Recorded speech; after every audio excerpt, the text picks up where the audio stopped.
Start that again. Welcome to Dormant fruit tree pruning. So, pruning and training. So this is a distinction that I always like to make when we're talking about pruning, because I feel like the main reason that people want to know about pruning so much is that they're very uncomfortable with it. Cutting plants is not usually what gardeners want to do. We want to help plants to grow and be healthy, and cutting them seems like a negative thing because to people it is you wouldn't want to cut people. And so we think about pruning as this very scary thing that you're worried that if you do it wrong or you mess it up or you're not doing it right, that you could hurt the plant or kill the plant. And I get that. But I like to make the distinction between pruning and training because there is a difference. And our actual goal is to train the tree. So training is not always cutting. So pruning is the cutting of branches. That's removing the branch. But pruning is just one tactic to train trees. It's the tactic that gets the most attention because in large scale orcharding, it's really the only tactic that's used. And that's because pruning is the fastest way, from a labor standpoint.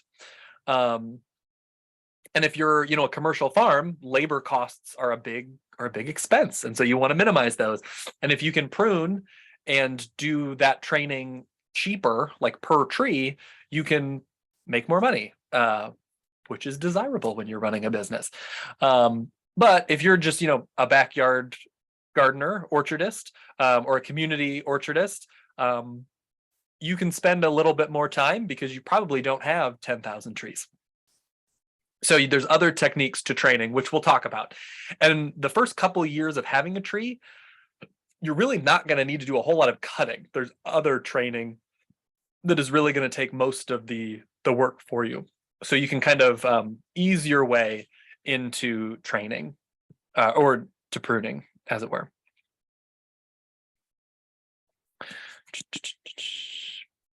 So then why are we doing this? Why are trees trained is another important thing, I think, to kind of understand. We are not doing this just because that's the way that we've always done it. Although there's a lot of things we do for that reason, but there are good solid reasons that we do train. So one is because trees have kind of been bred for it at this point. People have pruned fruit trees for several thousand years. And so a lot of trees, if you don't prune them or train them at all, they're just not really structurally able to hold themselves up very, very effectively because they've been selected for the ones that do really well while they're being pruned and trained. And so we've kind of created the need to prune in some cases. The big reason though is that wild trees, and this is a picture here of a wild crab apple, and this is a pretty good size fruit for a wild crab apple, but that's what apples are from. Wild apples were about this size before we started selecting for larger fruit. So in the wild, the tree doesn't have these massive fruit that we now think of when we think of apples. And so there's a lot more weight on these branches because of these big fruit that we've selected for. And so we really want to make sure that the tree has a nice, strong structure so that it can hold that fruit and not break. Because if the tree breaks, then you lose all your fruit and the tree is damaged, much more damage than it would be from cutting a branch. So different ways that we train, and I'll talk about how that actually works. But training helps to create a strong structure for your tree. It also helps to increase light penetration, which is critical for a couple of reasons. Increase airflow and reduce humidity. So all three of those together, by allowing more light into the tree on more branches, and by allowing greater airflow, you're going to reduce humidity because you're keeping it warmer, you're keeping airflow. The lower the humidity, the lower disease issues you have. So it helps control disease. But also these almost all of the fruit trees that you think of when you think of fruit trees, apples, pears, peaches, plums, all of those are either forest edge or kind of meadow or savanna species. They don't grow in a forest as we usually think of a forest. They naturally are from really sunny places. So this picture here is actually from a tall grass oak savanna up north of Chicago that I visited a couple years ago. And this is a wild, crabapple growing. And this is like where you would normally find these things, like in the wild, would be in these areas where, there are trees, but you can see it's grassy under here, kind of prairie things. And this is like goldenrod under here. It's a very sunny spot. So they really need a lot of sun. They're not forest trees in the way that we think about it. They don't really want shade. We're also training to improve fruit quality and quantity, in increasing the sun, reducing disease can make the tree produce more fruit, and it can improve the quality by preventing as many disease issues. We're also training and pruning to help control size. That's a big thing. The tree is too big, or it's in the way, or it's, whatever. We're pruning and training to keep the tree functional for what we need to do. It can also be a way to kind of rein in vigor. Like if the tree is growing too fast, pruning and training is a way to kind of slow that down. And then, just to make it fit our situation. So then, the big question, like what if you do it wrong? So what I always tell people about that is that people have pruned trees for literally thousands of years and on many continents. And every group does it a little different. And just as like two, kind of crazy, or, not crazy, but extremely different examples here. There's a technique that's used in France. There's lots of different pruning that they do in France, but one of the techniques they use in France is where they actually make the branches of the tree go down. Like all of their fruit trees in this training system look kind of like a weeping mulberry or weeping willow or something. They like want the trees to the branches to hang down. It looks very strange for what we normally think of as fruit. Those trees produce fruit. The Navajo traditionally grew peaches. They grew them from seeds, which is not how we grow peaches. We graft our peaches. They grow them from seeds, and they would grow them as a bush. And pretty much the only pruning that they would do was if a piece of the bush got too big, they'd just chop it out. And they produced apparently some of the best peaches around. And so, there's lots of different ways to do it, and they all got fruit. So I would say, even if you think you're not doing it 100% right, or you feel uncomfortable about it, just do it. You'll get better at it. Unless you cut the tree down, you're not probably going to kill it. They're really pretty hard to kill from pruning. And again, these domesticated trees almost need pruning. They grow really weird, and they've almost certainly all been pruned before you bought them. And so they've already kind of been thrown off kilter.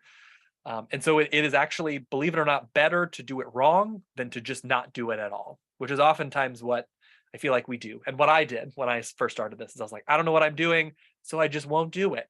And that's actually much worse than just giving it a shot and maybe not doing it great. So when we're talking about training, like what I'm saying, we're training a tree, what does that mean? So for trees, and we're going to talk about shrubs and vines and stuff a little bit at the end, but for trees, which is the main thing we're going to talk about, because they're the ones that kind of are the most complicated, and they're not all that complicated, but they kind of have the most stuff going on, is there's three main structures.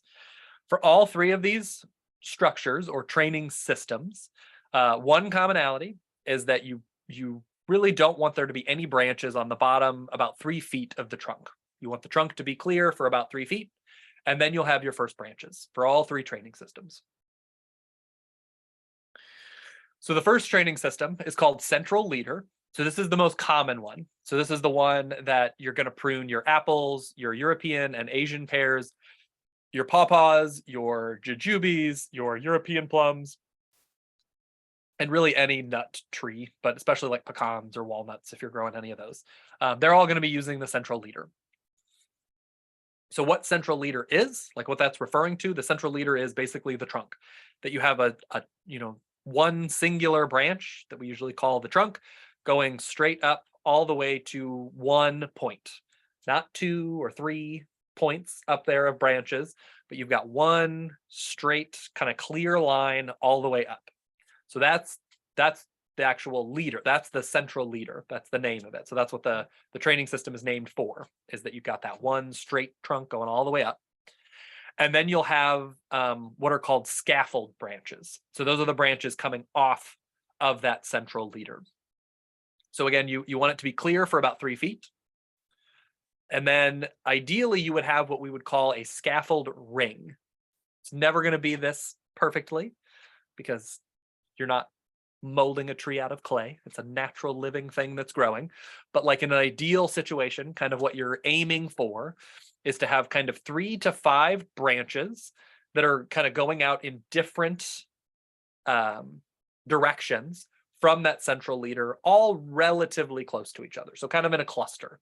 So you might have one branch going here, and then the next one's up, 6 inches and going out this way. And then over this way, it's going that way. And so kind of in all different directions. So ideally, if you're like, oh, I only want 3, don't cut all of them off one side and then have 3 just sticking out one direction. Kind of, you want them to be kind of radiating around the trunk. And then you'd have, like 18-ish inches. And again, it's not going to be exact, but like maybe 18-ish inches. And then you'll have another scaffold ring.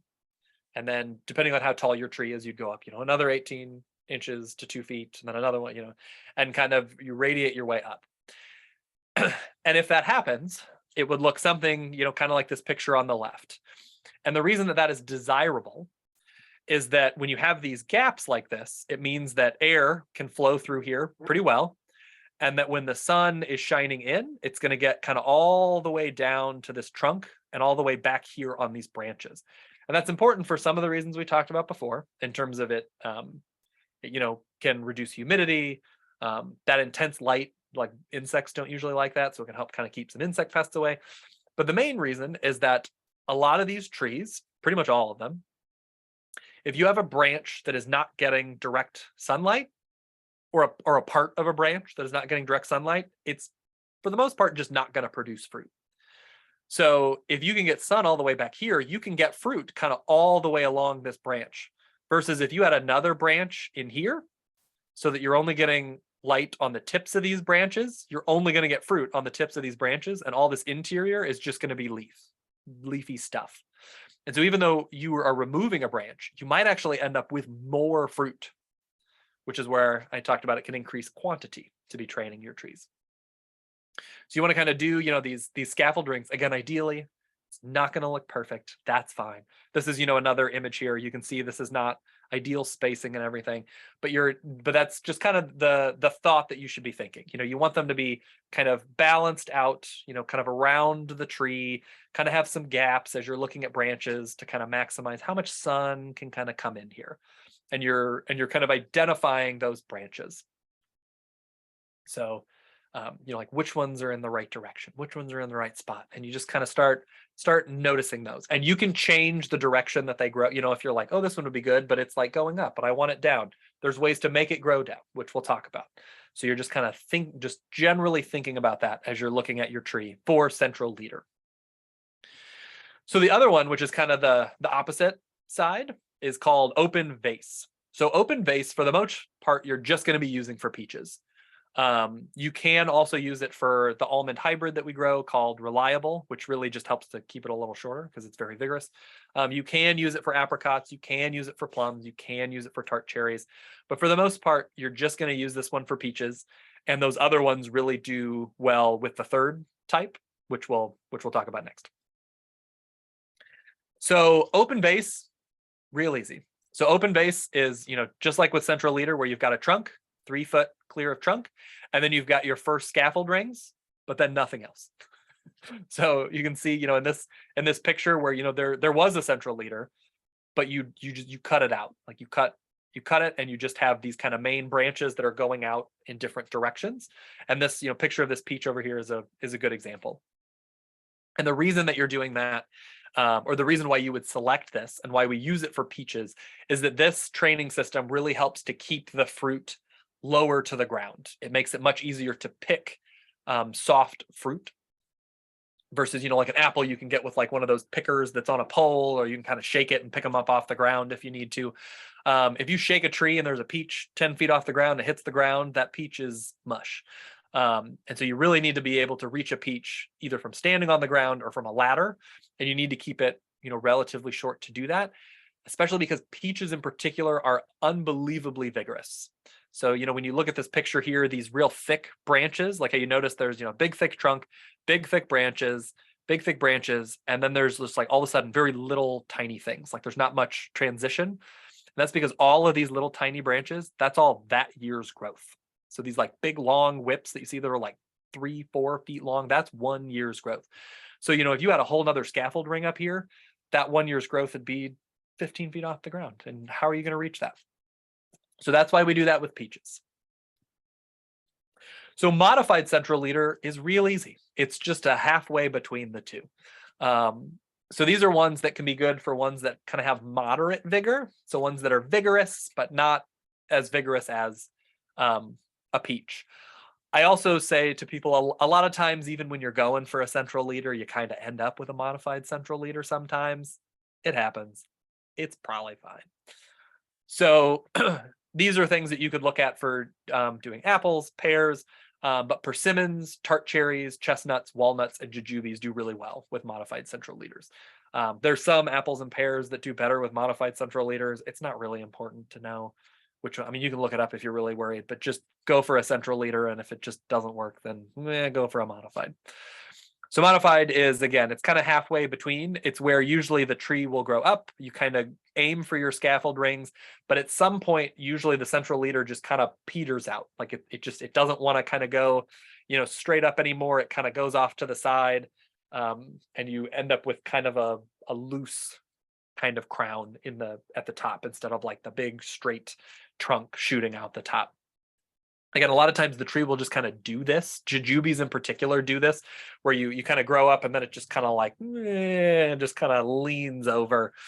And that can be beneficial, especially if the tree is getting too tall.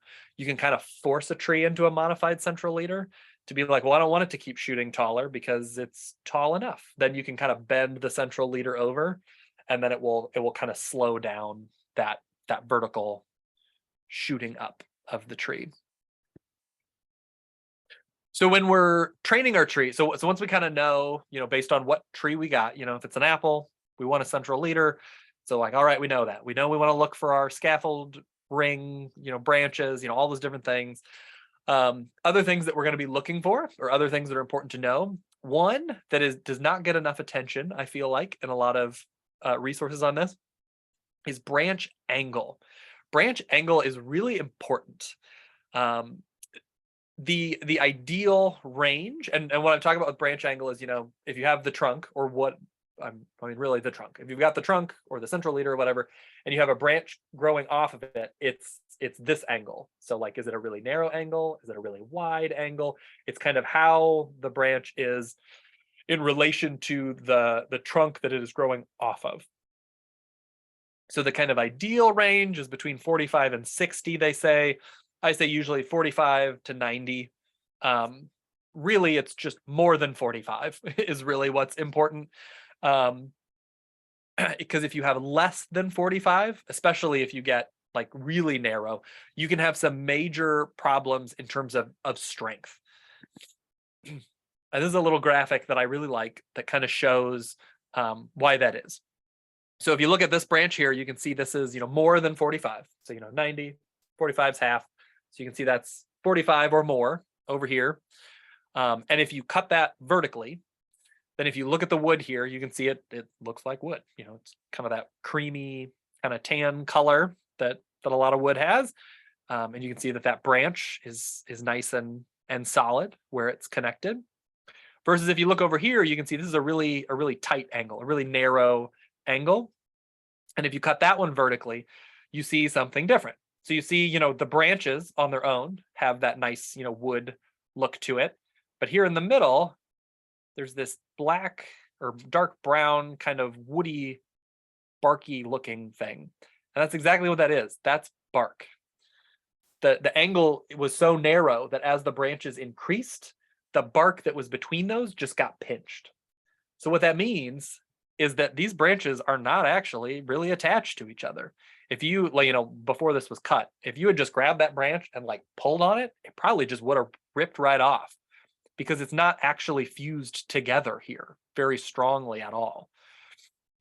And if you think about it again with like a fruit tree, you've not only got that that that wood that's trying to hold up the branch and the leaves, but also holding up potentially tens or hundreds of pounds of fruit, and tens or hundreds of pounds of fruit in a St. Louis storm.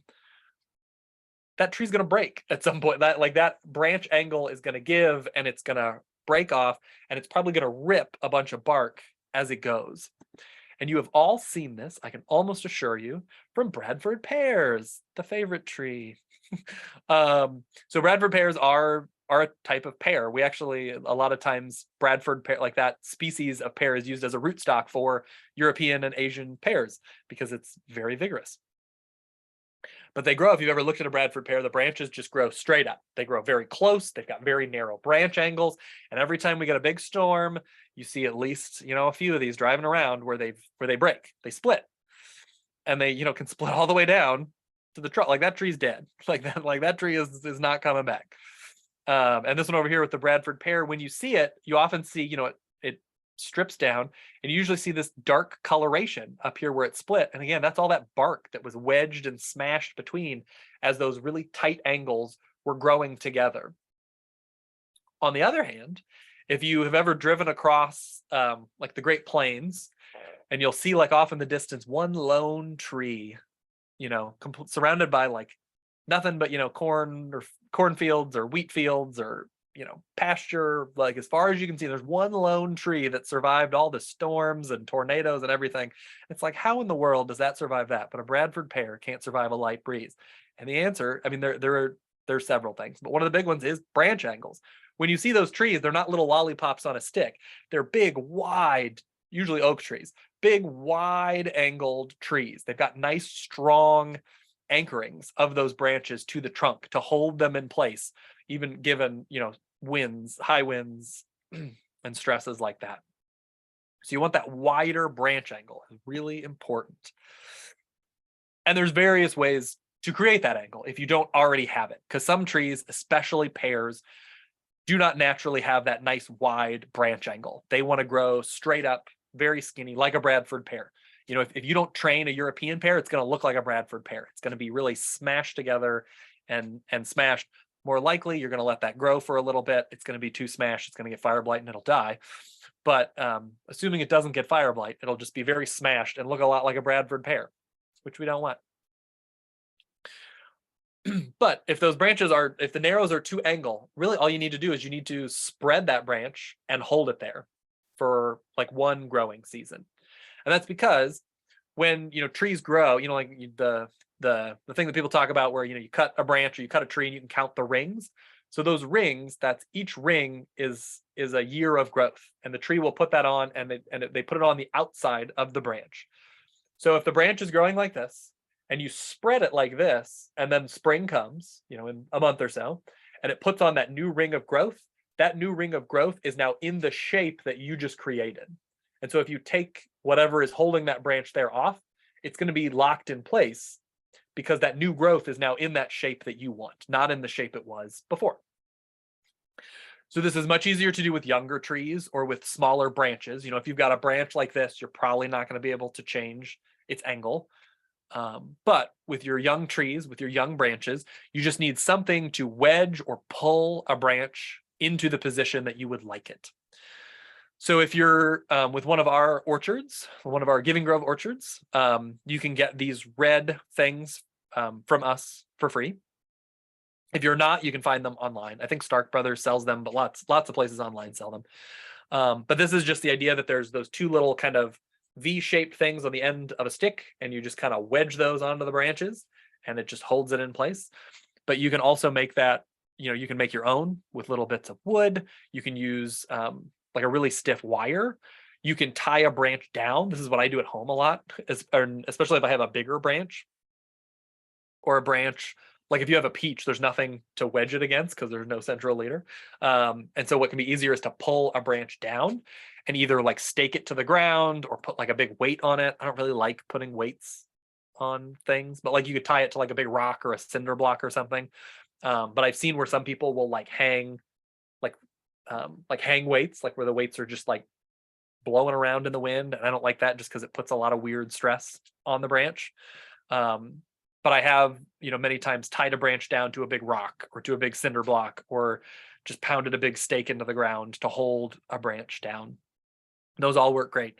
And for these spacers, again, literally the whole process is you're like, oh, this branch is too narrow. I want to make it to here. So you just pull the branch down and then you wedge that spacer in, like you put it against there, and then you just kind of lean it down until it sits against the central leader, and then you let go. And that's it. That's the whole thing. And then if you do that this time of year, you can usually pull those out by like midsummer, and they're usually in place. The way you take them off is you just pull this branch down a little bit, pull it out, and then let go. And if it doesn't spring back, like if it goes back and it's a position that you like, then you're good. If for whatever reason it's not locked in place, then just put it back in there and just wait until next spring to pull it out. Another important tool for creating structure, and this is specifically for your trees that have central leaders, is bamboo poles. Bamboo poles are great for maintaining a central leader because bamboo wants to be very straight and doesn't want to bend. If you bend bamboo, it just breaks eventually. It wants to stay that nice straight shape. And so what you can do is with a lot of trees, jujubes are notorious for this, where they'll grow up and the central leader just kind of flops over whenever you don't want it to. Like if you're like, you're only 6 feet tall, what are you doing? Then what you do is the trunk is still hopefully straight, should be. And so you tie you've got, get a, I don't know, 6-foot bamboo pole. You tie the bottom part with at least 2 kind of strings to the trunk, like where it is nice and straight. And then you've got the bamboo pole and it's just sticking up because it's tied to your straight trunk. The central leader is flopped over here. And then with the bamboo pole tied to the trunk, you pull that central leader up and you tie it to the top of the bamboo. And then it will stay there. And that's what you're seeing here. This was a tree where they tied it down here at the bottom, where you see this black, looks like electrical tape. I don't actually know what that is, but looks like kind of electrical tape. They tied it down here where the trunk was nice and secure and straight. And then up here, this whole thing had flopped over, and they tied it with this like green material to keep it growing nice and straight. And then it will hold it there. And then just like we talked about with the limb spreaders, as that new ring of growth gets put on it, it's gonna lock that into that straight up and down shape that you want. With central leaders, as the tree gets taller, you might need to like retie, like you could take it off and move it up to keep it growing straight if you need to. But they're really good for that. And then stakes and T-posts.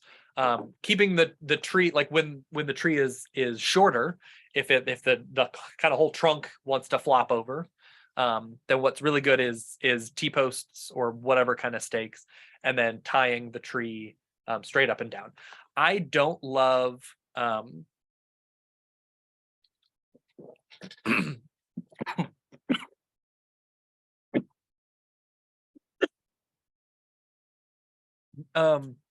I don't love putting the stake on the tree, in terms of like putting a stake right next to the trunk and then tying the trunk to it. I haven't had a whole lot of luck doing that.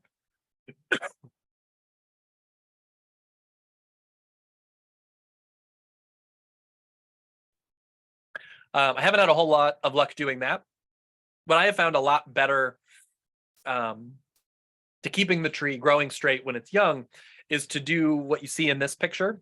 And these aren't tied on yet, which is why they're not straight. But you put 2 stakes out a little bit from the tree, and then you take string or wire or something and have it coming from both poles to the middle, and you kind of balance it.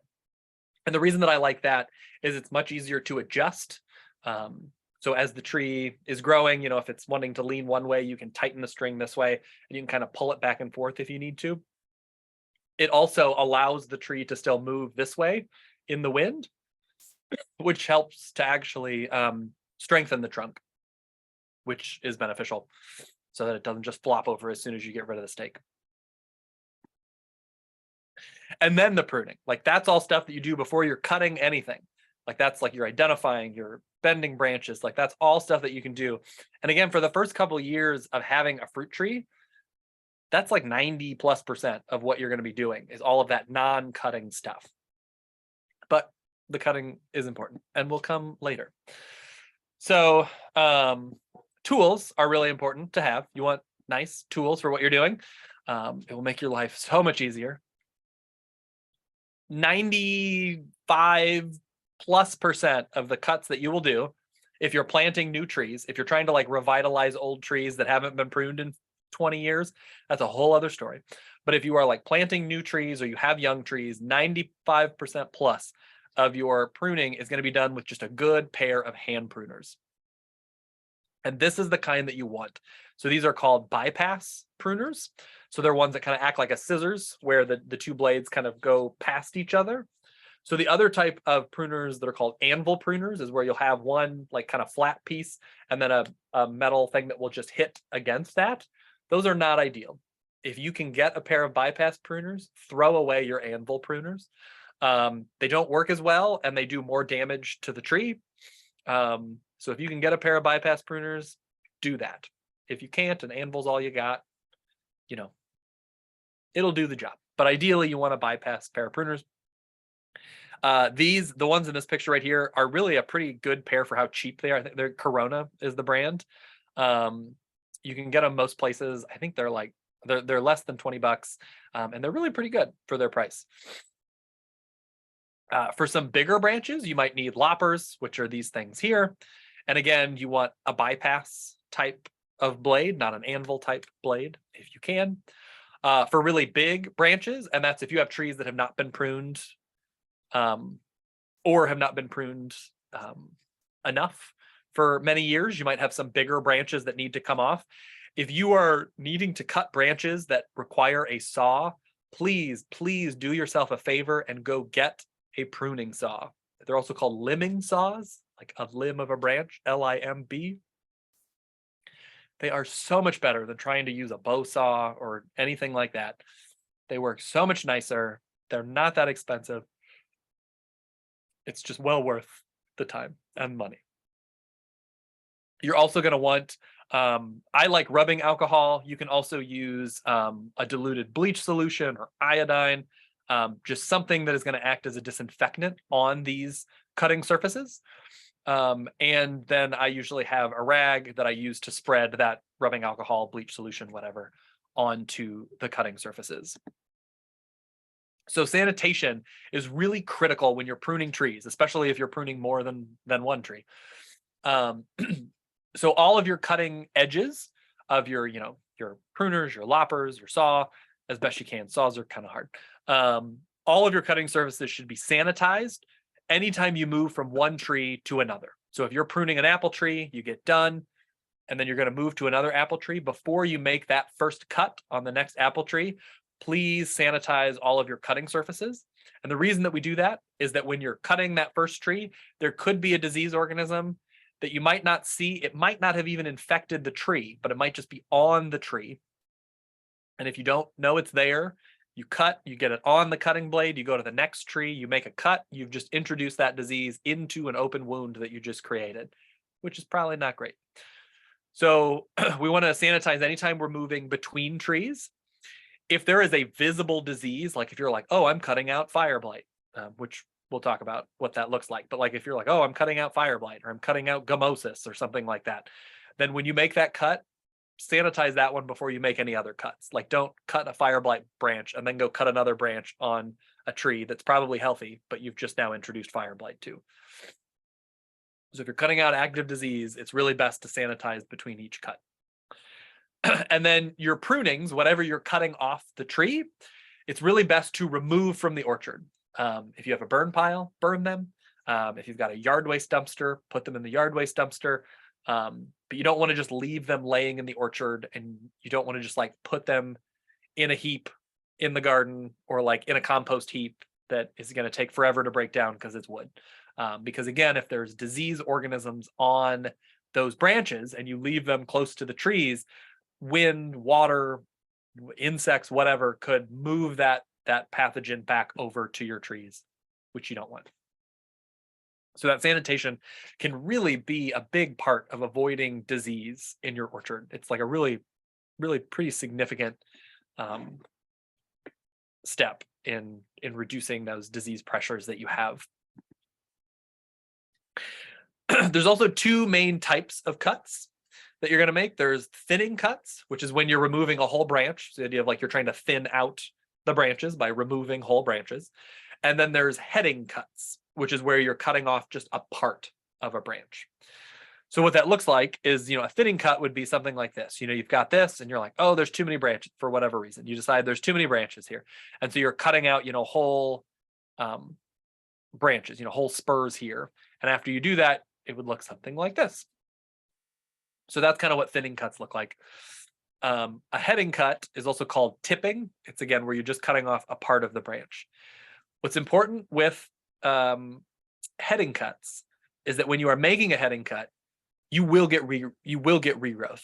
It will happen. When you cut off a whole branch, you're usually not going to get regrowth from that stump. It can happen, but usually you're not going to.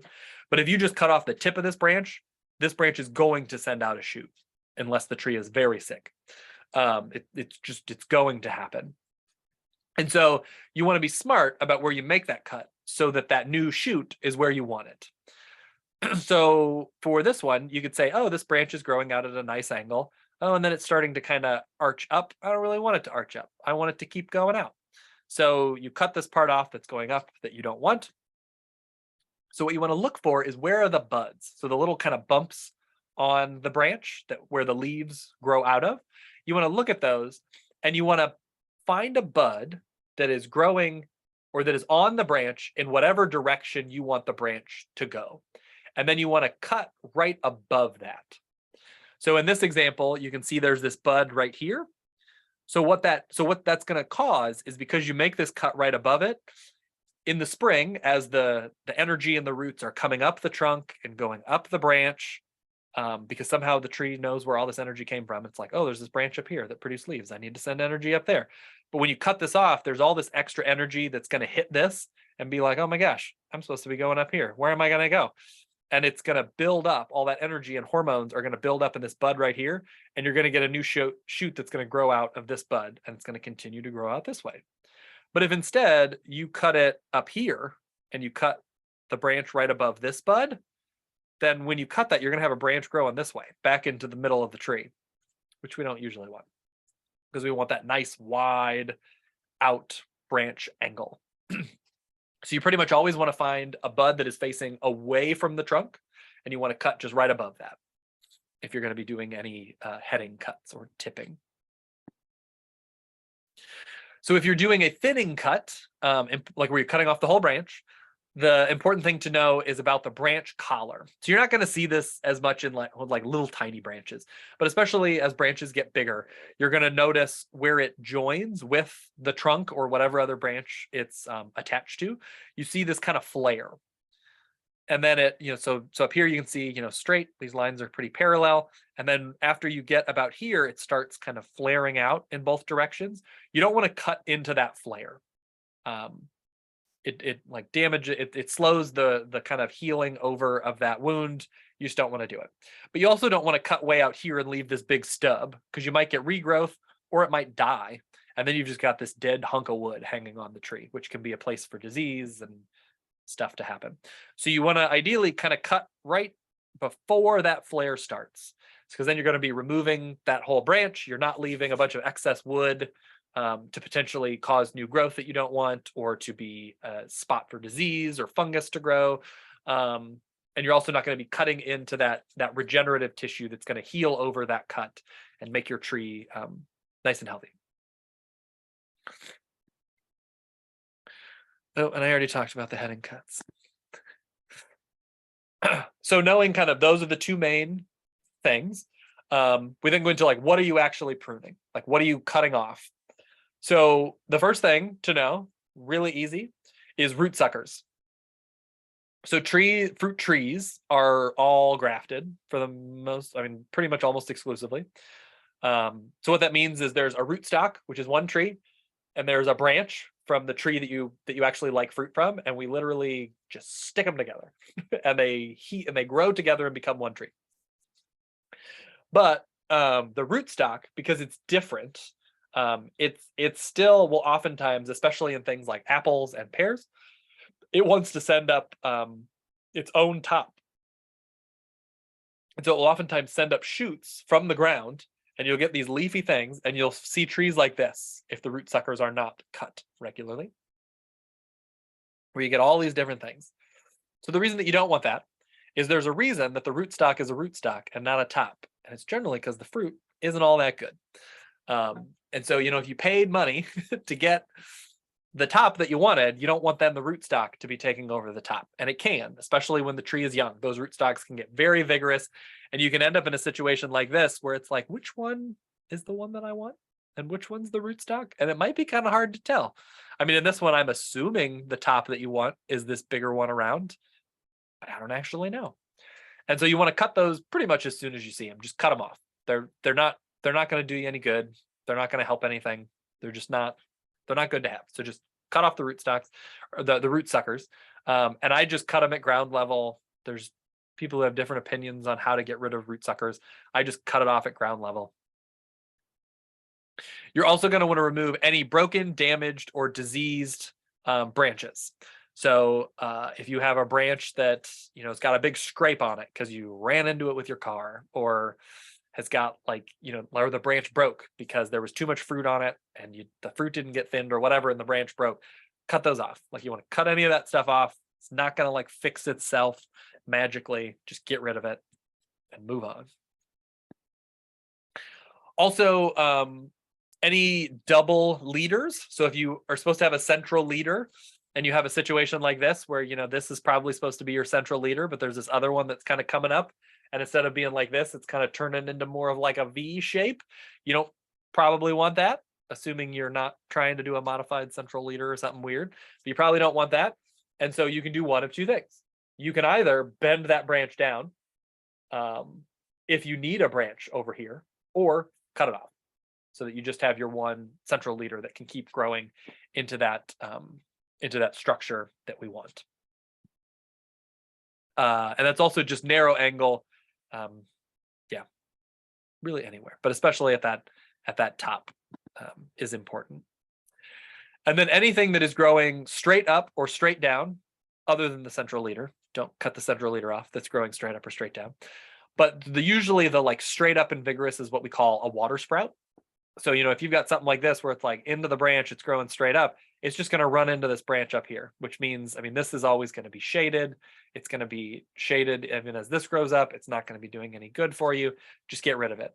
Unless you need a branch, coming this way. And then, you can bend those again in a direction if you need a branch wherever you can bend it. But if you don't, remove that. And then straight down, what I say by that, and it doesn't happen very often, but sometimes you will get, a branch, and there's a branch that will grow just literally straight down out of the bottom. And again, that one is not that branch is not going to do much because it's always going to be shaded by that branch that it's growing out of the bottom of. And so you might as well just remove it. It's not really going to produce fruit for you. And this is always where I always get a question because I don't mention it, but I'm remembering. So the straight up and the straight down too. So one little side thing is with apples and pears, they have things that are called fruiting spurs. So when I'm talking about, if the branch is straight up or straight down, I'm talking about branches, it's growing. It's clearly a big long thing that's wanting to grow longer. On apples and pears, you'll get these little itty bitty branches that are maybe this long, and they've got all sorts of little ridges and stuff on them. So those are called fruiting spurs. Don't cut those off. Just leave them wherever they want to be. They'll do their thing. But if you've got a longer thing growing, that's a branch. But if you've got just a little fruiting spur, which is just a little tiny branch, it's usually kind of a weird shape. It's usually not perfectly straight. Those, just leave them wherever they want to be. Don't worry about those. Another big one is anything growing inwards. So if you've got a branch, that is growing in toward the trunk, or you've got stuff, like this thing that's kind of growing straight up, and then it's got this thing growing over to the side, those things, again, they're just going to be shaded. They're going to be running into other branches. They're not helpful. Just lop those off. Just get rid of the whole branch. And then rubbing branches. This is a big one, especially if you have trees that have not been pruned for quite a while. If you've got two branches that are running into each other, one of those branches either needs to be bent or needs to go. Because if you've got those two rubbing against each other, it's just like if you've got, somewhere where you've got skin constantly rubbing against itself, you're going to get, it's going to make the skin damaged. You can get infections. It's not good. And the same thing can happen with the trees. If that's constantly rubbing, it's going to start damaging the bark, and it can be an entry point for infection and disease that you don't want on the tree. So if you've got two branches rubbing, you can either move a branch if you really need to keep that branch, or one of those branches has got to go.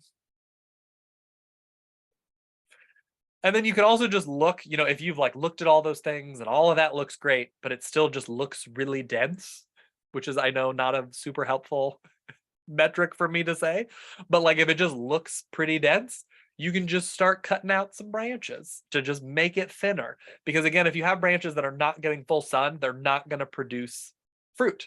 And so you really want to be looking and making sure that all of your branches are getting as much sun as possible. So if you've got three branches that are all kind of close to each other and you're looking, you're like, man, none of these are really getting a whole lot of light, then cut that middle one out. Just get rid of it. Because you really want sun and air to be getting around all of your branches.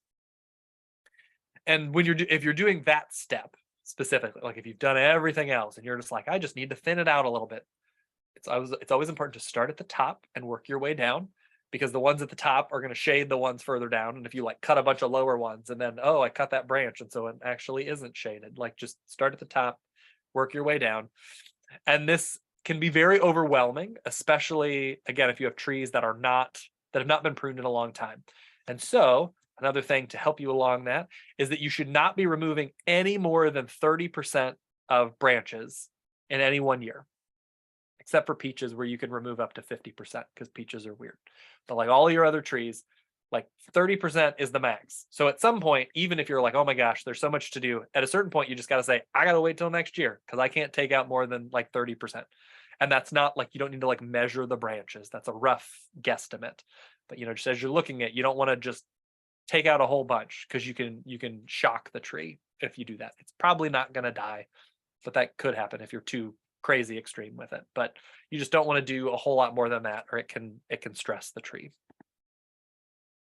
So a review then of trees. And again, I'm going to real briefly talk about other things, but you want to identify what structure you need. Is it central leader? Is it open base? Is it modified central leader? Kind of which one are you going for?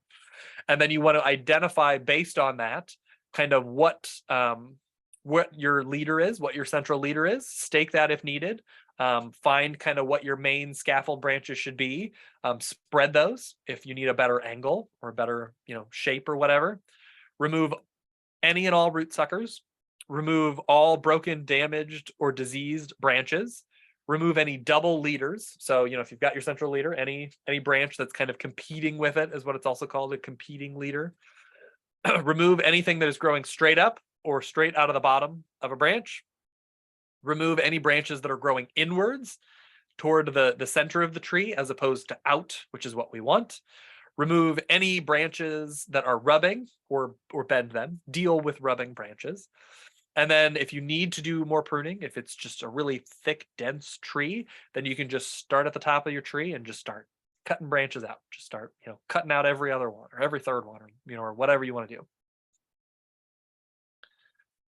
Okay, so peaches, special little addendum for peaches. Peaches require much more pruning than any other tree. And they only fruit on last year's wood, so they're really annoying. So the kind of a way to do that is that the new growth is usually this kind of peachy tan color.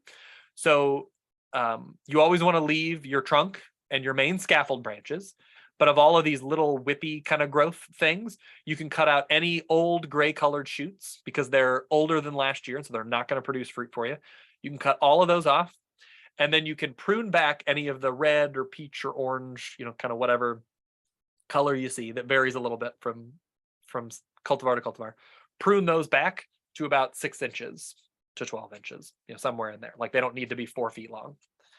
And again, you can remove 40 to 50% of growth every single year on peaches, and they're perfectly fine. I've seen people remove even way more than that, which I don't recommend, but I've seen it done and the trees are still fine. Shrubs, for the most part, don't really require a whole lot of pruning in terms of like structure and everything. You want to remove any damaged, diseased, or broken branches. Once the shrub is mature, once it's at like a nice size and it's not really getting a whole lot taller or anything, you can just kind of rotationally cut out old growth. So, if there's like 6 main kind of stems to it, then, 1 year cut out one of those, and then new shoots will come from that. The next year, cut out the next one. The next year, cut out the next one. And that will just help you to have kind of newer, vigorous growth coming, because younger wood produces more than really old wood on shrubs, generally speaking.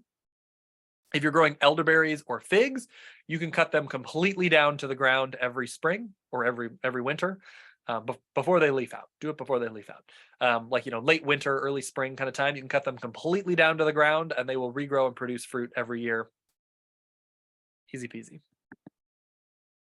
Cane fruit. So these are things like blackberries, raspberries, and all of their hybrids, boysenberries and lingonberries, or not lingonberries. Sorry. There's lots of weird names of hybrids between those two, but basically blackberries and raspberries. There's a couple, or there's one weird thing to know about them. So there are cultivars of blackberries and raspberries that are called primocane bearers, or ever bearers, or fall bearers. So if you have one of those, which is easy to tell, if you don't know, it's if they produce fruit in the fall, they are a primocane ever bearer or fall bearing. If they don't, then they're not. If you have a primocane ever bearer or fall bearing, then what is probably the easiest to do is just around this time of year, just cut all of it completely down to the ground. If you do that, you don't need to worry about trying to prune and deal with the thorns as much. You just simply go in and cut it all down.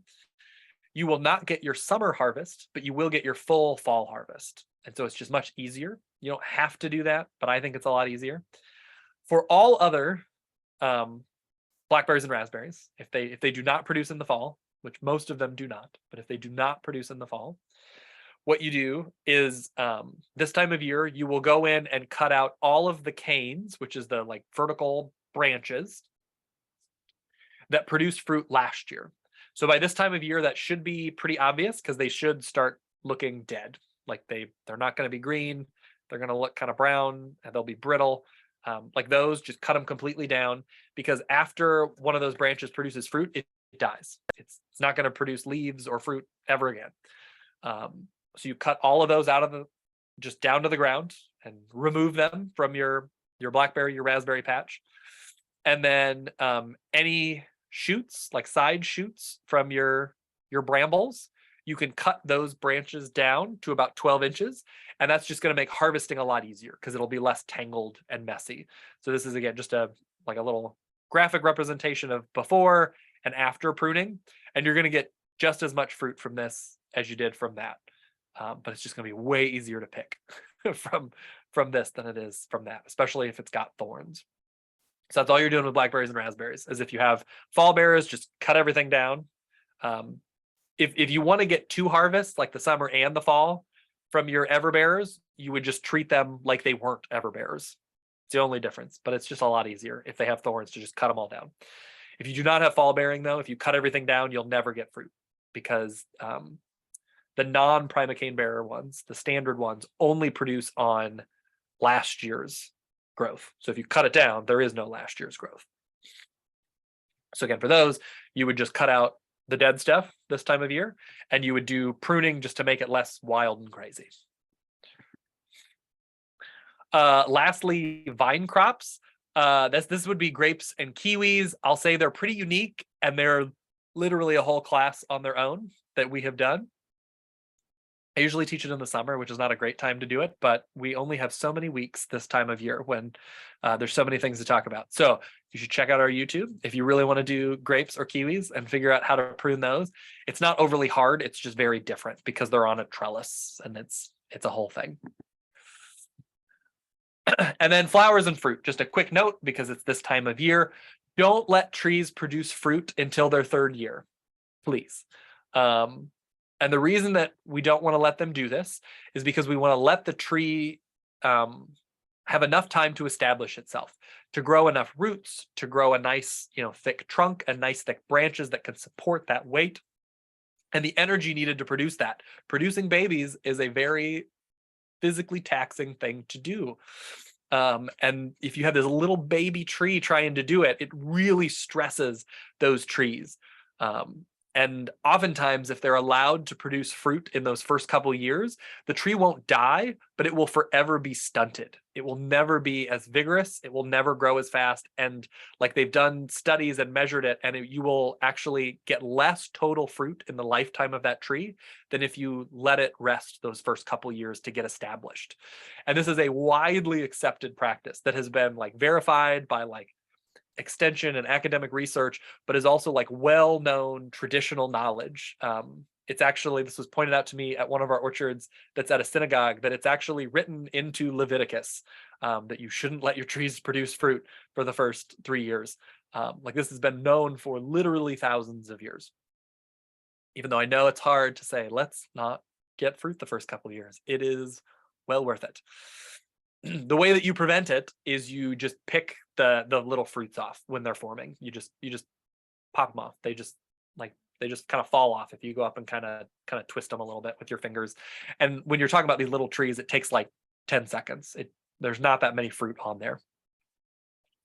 If your tree is old enough to be producing fruit, so if it is past its third spring, you want a thin fruit. So the trees will oftentimes produce more fruit than they really should be producing, they have the energy to produce. And so if you thin the fruit, you actually get bigger individual fruit, because the tree has no real motivation to produce a big, thick, juicy peach. What it wants is to produce that pit. It wants to produce the seed. The fruit around it is just to entice animals to eat it and go poop the seed somewhere, or carry the seed away somewhere. Like that's the whole motivation. It doesn't need to be a big, thick, juicy one. A real like little one will still entice a squirrel or a raccoon to carry that off and plant that seed somewhere. And so if you want those nice, big, thick, juicy peaches, you really need to cut down on the number of fruit so that the tree has more energy and more resources to pour into each individual one that's left, which will produce a bigger, juicier peach, which is what we probably want, because I assume none of us are eating the pits since they're poisonous. For apples, you want to prune one every about 5 inches on a branch. And for peaches, you want to do about 1 every 8 inches. So, it's about like this. I usually use kind of the hand test. You can go along. Obviously, everybody's hand is different, so this isn't like an exact science, but it just gives you kind of a quick ballpark of like, do I have too many trees or too many fruit? How many fruit should be on here? So that's an important thing to do for thinning if you want nice big fruit. So lastly, just remember your goals. You want a strong, healthy tree. A strong, healthy tree will produce lots of nice, healthy fruit for you. And you do that by creating a strong physical structure so that it can take the wind and the weight of that fruit and bring it to harvest for you and your community. And that is why we prune and train. We are not hurting the tree. We are making sure that the branches that we leave are as strong and disease resistant as possible. And this picture over here, because people always ask, is because there's this like old saying, which is really wild, that says that like when you're done pruning a fruit tree, you should be able to throw a cat through the tree without it being able to grab onto a branch, which is a strange thing to say, but it gives you a visual of like how not dense these trees really should be. And that is that. I hope that was helpful for everyone.